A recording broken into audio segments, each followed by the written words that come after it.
San Francisco, California. Civic Auditorium Arena, March 18, 1973, Friday evening, 9 p.m. The air inside the arena is thick with anticipation. 250 people crammed into a space designed for boxing matches. But tonight, there are no scheduled fights, no tickets sold, no official event. Just whispers, rumors, and a challenge that has been building for 4 weeks. A challenge that shouldn't exist. A challenge that will either become legend or be buried and forgotten. Muhammad Ali, the heavyweight champion of the world. 6'3", 210 pounds of pure muscle and lightning-fast reflexes. The man who floats like a butterfly and stings like a bee. The man who has beaten every challenger, who has defended his title against the strongest, toughest, most dangerous fighters on the planet. He stands in the center of a professional boxing ring, wearing black boxing shorts and golden gloves, his torso gleaming under the arena lights. His body is a monument to athletic excellence. Shoulders like mountains. Arms thick with raw power. A chest that has absorbed countless punches and kept fighting. He is the undisputed king of combat sports. And tonight, he has issued a challenge that shocked everyone. Tonight, he has called out Bruce Lee. Bruce Lee, 5'8", 140 pounds. A martial arts master from Hong Kong who's been making waves in Hollywood with his demonstrations and philosophy. He's not a boxer. He's never fought in a professional ring. He has no heavyweight championship, no Olympic gold medals, no recognized titles in the world of combat sports. But he possesses something else, a reputation. Whispers claiming his speed breaks the laws of physics. Stories saying he can strike faster than the human eye can follow. Legends declaring he has mastered something beyond what Western boxing comprehends. For 4 weeks, the martial arts community and the boxing world have been electrified. It began at a private gathering in Malibu. Ali was there, surrounded by celebrities, commanding attention as he always does. Someone brought up Bruce Lee. Someone mentioned Bruce claimed martial arts could defeat boxing. Ali laughed, not with anger, just with the confidence of a man who has fought the best and conquered every time. "Bring him to me," Ali declared, his voice echoing across the room. "Let him hit me. Let me see this kung fu magic everyone's talking about. I'll stand completely still. I won't defend. I won't move. Just let him hit me with his best shot. Then we'll find out if kung fu is real or just movie tricks." The challenge wasn't meant to be serious. It was Ali being Ali, the showman, the entertainer, the man who could promote a spectacle better than anyone in history. But the word spread like wildfire through the martial arts schools of Los Angeles, through the Hollywood studios where Bruce was working, through newspapers and television stations. Muhammad Ali challenges Bruce Lee, the greatest boxer in the world, versus the mysterious martial artist from Hong Kong. Bruce heard about it the next morning. He was conducting a private training session in his Oakland school when one of his senior students handed him the newspaper article. The headline screamed, "Ali to Bruce Lee, show me your best shot." Bruce read the article in complete silence. His students waited, expecting fury or dismissal. But Bruce simply folded the newspaper carefully and placed it aside. "Interesting," was all he said. 3 weeks of negotiations followed. Ali's team made it very public. They wanted a spectacle, a demonstration, proof that boxing was superior to martial arts. Bruce's team was extremely cautious. This wasn't a real fight. This was a challenge designed to embarrass. If Bruce declined, people would say he was scared. If Bruce accepted and failed, his entire reputation would be destroyed. But if he accepted and succeeded, he would need to do the impossible. He would need to strike the fastest heavyweight boxer in history, a man whose defensive instincts were so refined, he could avoid punches he never even saw coming. Finally, Bruce made his decision. He contacted Ali's manager personally. "I accept," Bruce stated calmly. "But this isn't a fight. This is a demonstration. One strike. That's it. He stands still. I strike once. Then we're done. No second chances, no do-overs. One moment. That's all history needs. Ali's team agreed immediately. They set the conditions. A private event. No media coverage, no cameras, only witnesses. People from both the boxing and martial arts communities. People who could verify what happened. The location would be the Civic Auditorium Arena, a venue Ali frequently used for training. The date, March 18, 1973. Friday evening. Now that evening has arrived. 150 people fill the arena. Gathered around the ring, occupying the front rows. Packed together with the energy of a crowd that knows they're about to witness something that defies belief. Among them are boxing trainers who have developed champions. Martial arts grandmasters who have devoted their entire lives to combat. Sports reporters who have covered every major fight for decades. Hollywood directors and actors. And ordinary people who heard the rumors and somehow got invitations. The atmosphere is electric. Conversations buzz around the arena. Half the crowd believes this is nonsense, a publicity stunt that will end with Ali laughing and Bruce embarrassed. The other half believes they're about to see something revolutionary, something that will change how the world understands fighting. In one corner, a group of professional boxers argues loudly. There's no way a martial artist can touch Ali, one insists. Ali has fought killers. Real killers. Men who punch with the force of sledgehammers. What's Bruce gonna do? Dance around and do his little tricks? In another section, martial arts practitioners defend their discipline passionately. Boxing is limited, one kung fu master explains. It only uses fists. It only targets certain areas. Bruce understands the entire human body. He knows pressure points, nerve pathways, energy channels that boxers don't even know exist. The debate rages on. But it stops the moment Bruce Lee enters the arena. He walks through the crowd wearing simple black pants and a black tank top. No robe, no entourage, no dramatic entrance music. Just Bruce, moving with the fluid grace of water, completely relaxed, yet absolutely alert. He steps through the ropes and stands in the ring. His body looks almost fragile compared to Ali. Where Ali is massive, Bruce is lean. Where Ali is imposing, Bruce is compact. The size difference is shocking. Ali outweighs him by 70 pounds. Ali is 7 inches taller. This looks like a grown man preparing to face a teenager. But anyone looking closely at Bruce's eyes would see something else. Focus. Absolute, unbreakable focus. The kind of concentration that comes from decades of training, from 10,000 hours of practice, from a life dedicated entirely to understanding combat at its deepest level. Ali watches Bruce enter. His famous smile spreads across his face. He begins his usual pre-fight banter, talking to the crowd, to his trainers, to anyone who will listen. Look at him, Ali announces, gesturing toward Bruce. He's so small I might step on him by accident. Maybe I should close my eyes to make it fair. The crowd laughs. This is vintage Ali, the psychological warfare, the mind games, the confidence that borders on arrogance, but somehow remains charming. Bruce doesn't react.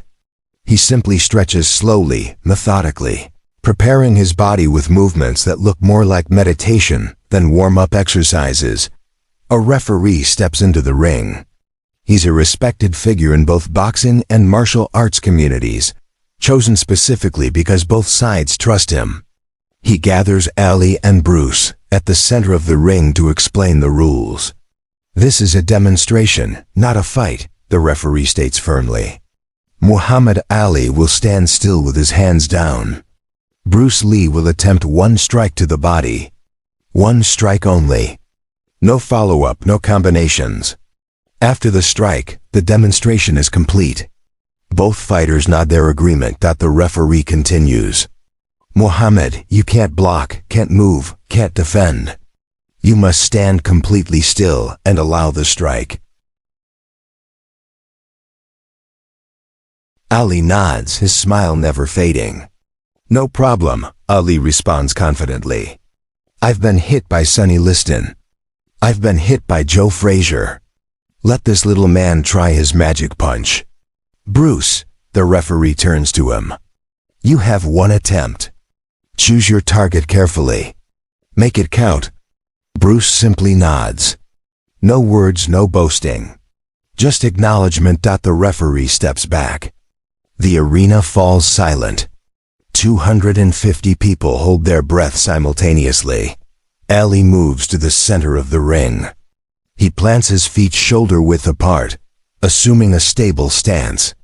He spreads his arms wide, exposing his entire torso, his chest, his ribs, his stomach, all vulnerable, all unprotected. Come on, Bruce, Ali calls out. Right here. His hand taps his solar plexus.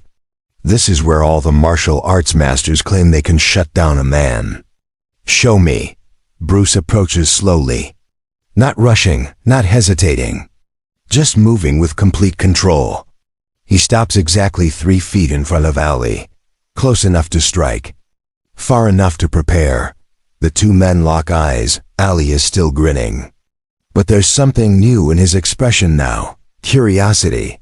This is a man who has faced every type of fighter, power punchers, technical boxers, wild brawlers, defensive specialists.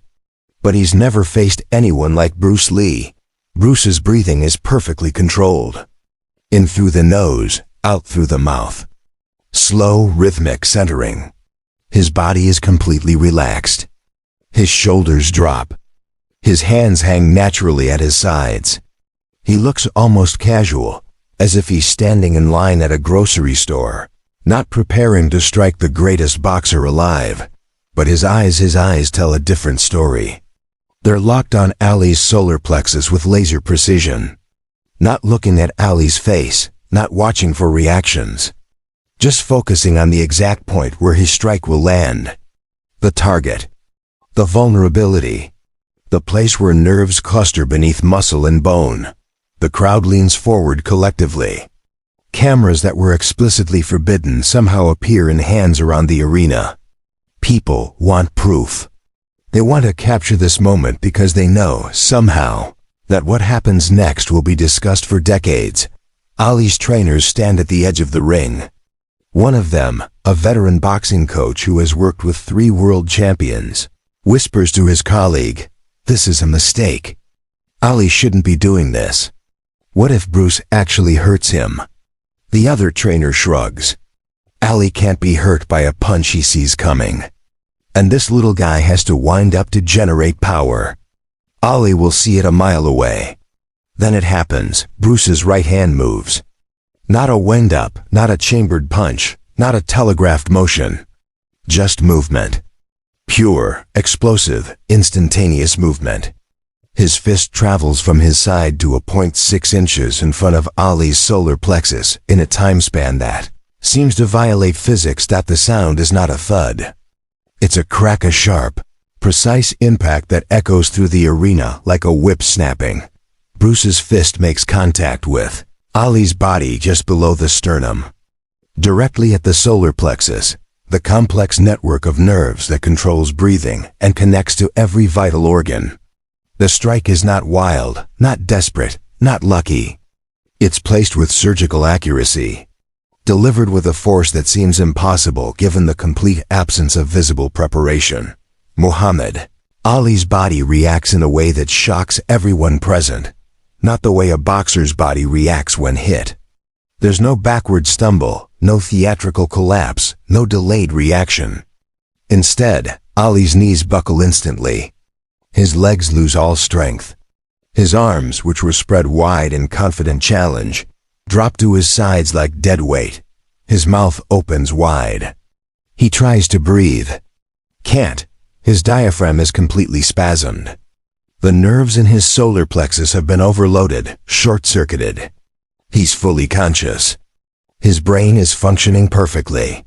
But his body has stopped obeying commands. The connection between mind and muscle has been severed by a single perfectly placed strike. He sinks to one knee, then to both knees. He's on the canvas, kneeling, the heavyweight champion of the world, brought down by a single strike from a man 70 pounds lighter. The arena is utterly silent. Not a single sound.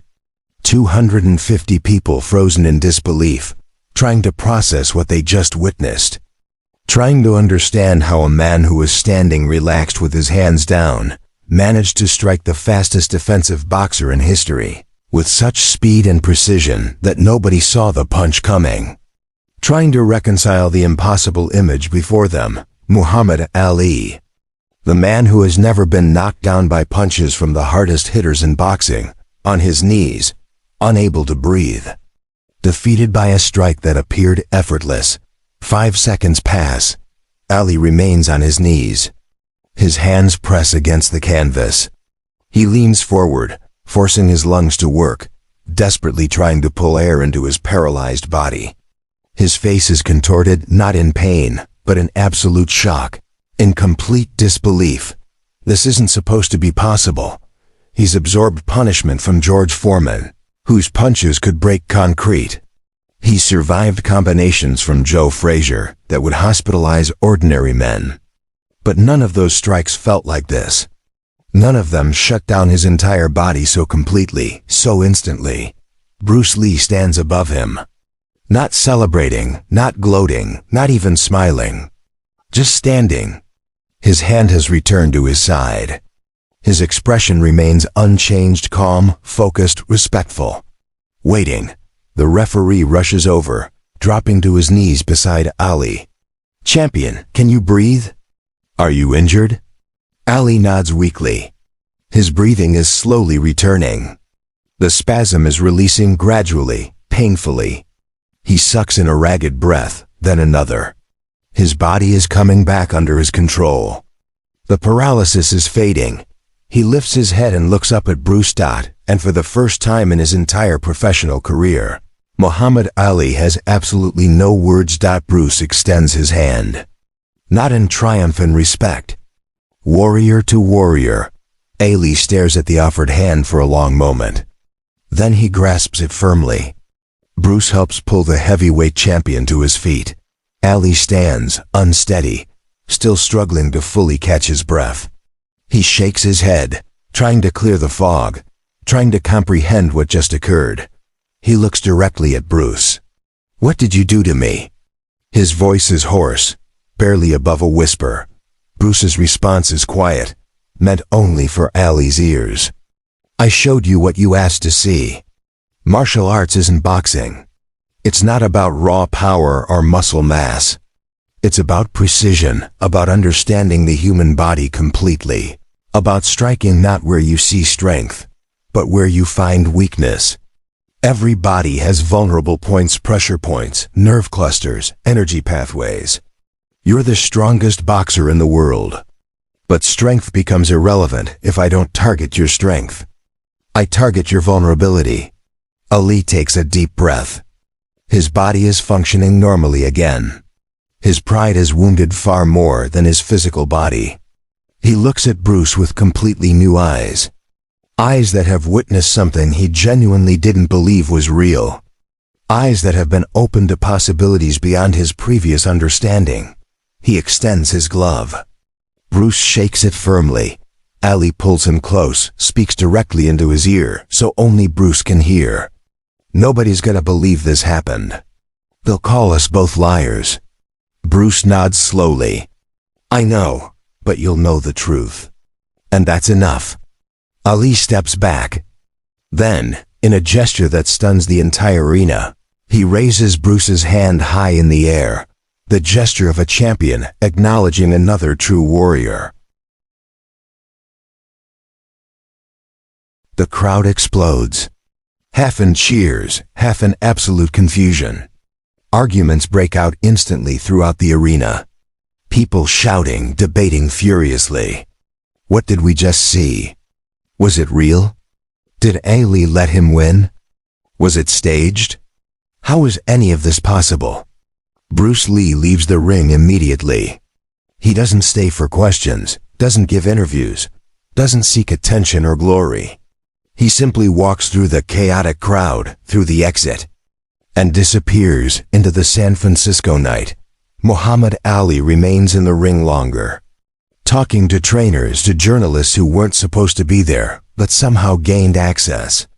He tells them the same thing he'll repeat to everyone for the rest of his life. Bruce Lee hit me.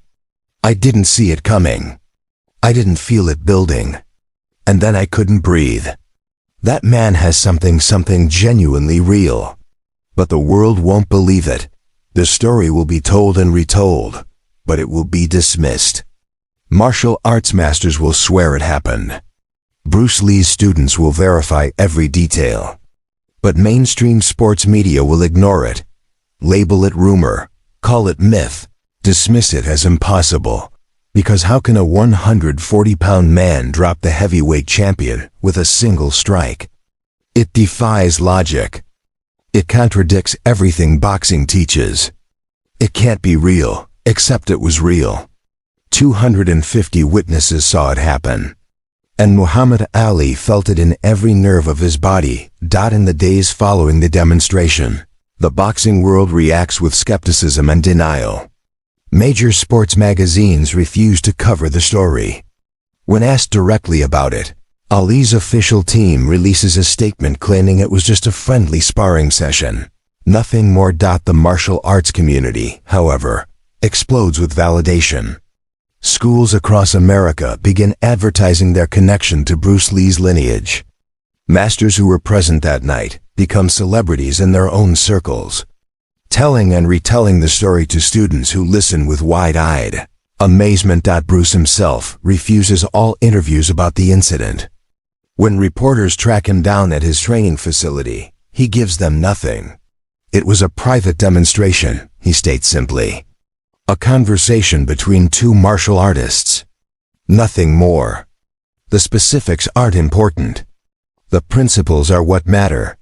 But privately, to his closest students, Bruce explains what actually happened that night.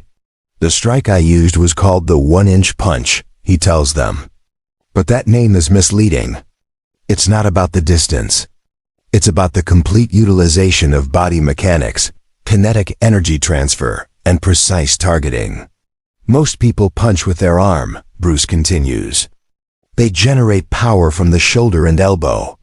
That requires wind-up telegraphing, preparation.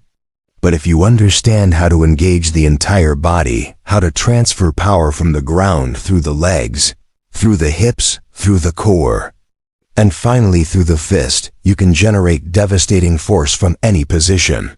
The solar plexus is the key, Bruce explains, gesturing to his own torso. It's not just a soft target. It's a command center. Strike it correctly, and you don't just cause pain. You disrupt the entire nervous system temporarily. Breathing stops. Muscle control vanishes. The body shuts down to protect itself. For the rest of his life, whenever someone asks Muhammad Ali who hit him the hardest, he provides the expected answers publicly. George Foreman, Joe Frazier, Sonny Liston. These are the names people want to hear, the names that make sense within the boxing narrative. But in private conversations, in quiet moments with trusted friends, Ali tells the complete truth. Bruce Lee, he admits. One punch. I didn't see it coming. I didn't believe it was possible. And I'll never forget how it felt. The demonstration that night in San Francisco changed both men in ways neither fully anticipated. For Ali, it opened his mind to the reality that combat extends far beyond what boxing encompasses. That size and strength, while important, aren't the ultimate factors in fighting. That knowledge, precision, and understanding of human anatomy can overcome physical advantages. For Bruce, it validated his life's work.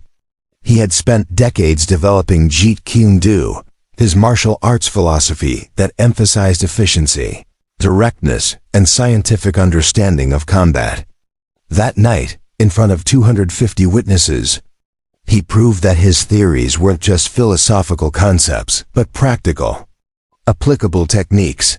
The story fades from public consciousness relatively quickly. Without video evidence, without official documentation, it becomes just another legend in the vast collection of martial arts mythology. Skeptics dismiss it entirely. Believers accept it as gospel truth. The reality, as always, exists somewhere between the extremes. But the 250 people who were present that night know exactly what they witnessed. They saw the impossible made real. They watched a 140-pound martial artist drop the greatest heavyweight boxer in history with a single devastating strike. They witnessed the moment when Eastern martial arts philosophy met Western boxing dominance and proved that combat has more dimensions than most people comprehend. Decades later, after both Bruce Lee and Muhammad Ali have passed away, their students and followers continue debating what happened that night. Was it real? Was it exaggerated? Could it have happened the way people claim? The debates continue endlessly, fueled by the absence of concrete evidence and the presence of passionate believers on both sides. But perhaps the truth doesn't require validation from skeptics. Perhaps the truth lives in the memories of those who were there, in the knowledge shared between two warriors who tested themselves against each other and discovered mutual respect. Perhaps the truth is simply that on one night in March 1973, in a private arena in San Francisco, Bruce Lee and Muhammad Ali created a moment that transcended sports, transcended ego, and demonstrated the eternal principle that mastery comes in many forms. And perhaps that's enough. The legend doesn't need to be believed by everyone. It only needs to be true.